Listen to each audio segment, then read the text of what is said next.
So now that I'm booted into that system and networking works, I'm going to take a look and see if I can create a new partition. So we're going to do a sudo cfdisk. Let's try that first. So first things we'll look at is, and I'm SSH'd in now. Once networking works, you should just use SSH. You shouldn't go back and use VNC anymore. That's poor practice. So keep that in mind. We're using an MS-DOS partition table. This is the legacy partition table. We're going to talk more about that. But here's my 3 partitions that I created during the install. And if I want to create a new partition, I'm just going to come down to free space, hit new, and notice that M and MIB are the differences I can do. But they are different, so let's do 100 meg. And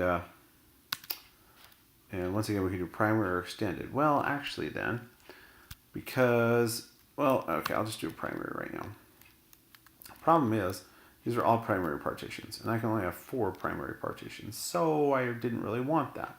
So I'm going to hit this, and I'm going to hit delete. And now I'm going to go to new free space again. Out of the rest of that, I'm going to make an extended partition. Did it. Now inside of that extended partition, I'm going to make the 100 meg partition, and it automatically knows that it's going to be a logical partition, and we could just kind of keep going on and doing that. So 200 MIB if I want, and we can change those file system types if we need to. If I'm doing something else, I can arrow up here. Maybe this is FAT32 or whatever. Frankly, it doesn't really matter what these ID types are. This is all legacy stuff, and regardless of what file system type you choose there, it's really not going to make much of a difference. So after I get them all set up the way I want, I'm going to write the partition table, type the word yes, and now I'm going to quit the partitioner to see if that, to make the operating system aware of those new partitions. I'm going to run sudo part probe, or I'm going to reboot, and then I'm going to do sudo fdisk -l to list my partition table. Notice we have partitions. There's my extended partition, partition 4, that I created, and then 2 logical partitions.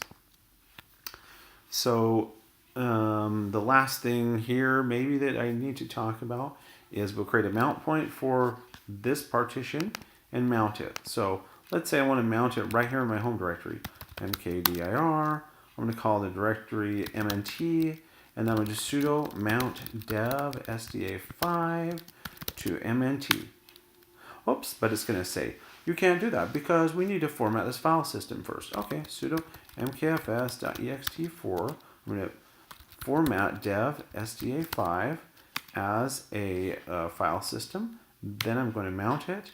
And now we can run the mount command, and it will show that sda5 is in fact mounted on home Joe mnt.